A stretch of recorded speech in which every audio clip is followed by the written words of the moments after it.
Welcome everybody. You are listening to Crackplot. I'm sorry I've not uploaded for the last 2 weeks. I've been busy with some of my exams. I apologize and I will try to be regular from this week on. But coming to today's episode, today I'm going to talk about a book.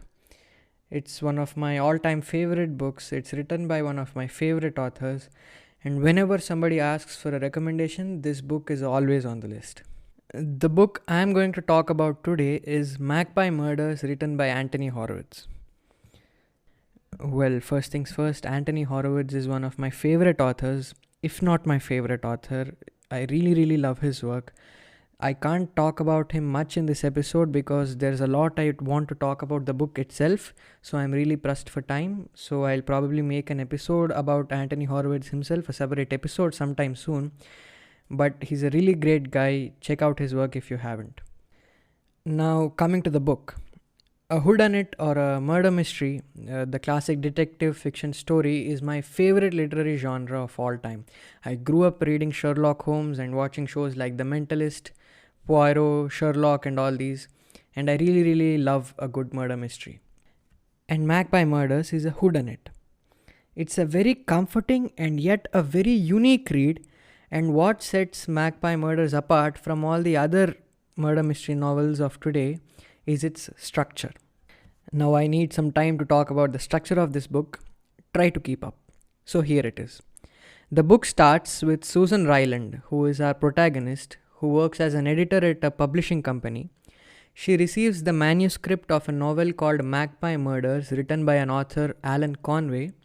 She is supposed to edit this novel, so she starts reading the manuscript, and the next 150 to 200 pages is this manuscript, Magpie Murders, which she is reading and we are reading along with her. This novel, Magpie Murders, is a classic detective fiction story in the style of Agatha Christie or Arthur Conan Doyle, set in the 1950s, and follows a detective called Atticus Pund and his sidekick who solve a murder mystery in a small little English village. So very much a very familiar detective fiction story. But after these 150 to 200 pages, we, along with Susan Ryland, realize that the last few chapters of this manuscript, Magpie Murders, are missing. We don't know who did it in this whodunit.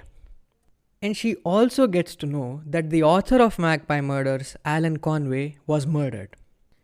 And she realizes that all the characters in Magpie Murders are more or less based on characters from the author Alan Conway's life. And she believes the clue to who killed Alan Conway is in the book Magpie Murders. So she believes if she can figure out who the perpetrator in the book Magpie Murders is, she can figure out who killed the author Alan Conway in real life, or vice versa. So what we have in front of us is this very interesting puzzle where we are trying to figure out how these two murder mysteries, one fictional and one real, connect together. And in the end, when we finally do get to know how these two stories are connected, it is so simple and clever that you feel like smacking your head for not seeing it coming earlier. Magpie Murders is also a very clever amalgamation of two slightly different styles in the detective fiction genre. While the manuscript of Magpie Murders is set in the 1950s and is a very familiar and comforting murder mystery in the style of Agatha Christie, the story of Susan Ryland, which is set in modern times, is a much more mature, modern, sort of hard-boiled drama. And apart from being a gripping murder mystery or murder mysteries, Magpie Murders is also both a tribute and a study of the detective fiction genre.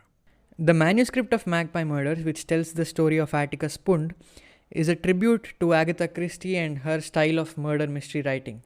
You know, the golden age of detective fiction, in the sense that there is a gentleman detective, his sidekick. The murder mystery is set in a small English village. The village is full of eccentric characters and suspects. Whereas the story of Susan Ryland is a study of this detective fiction genre.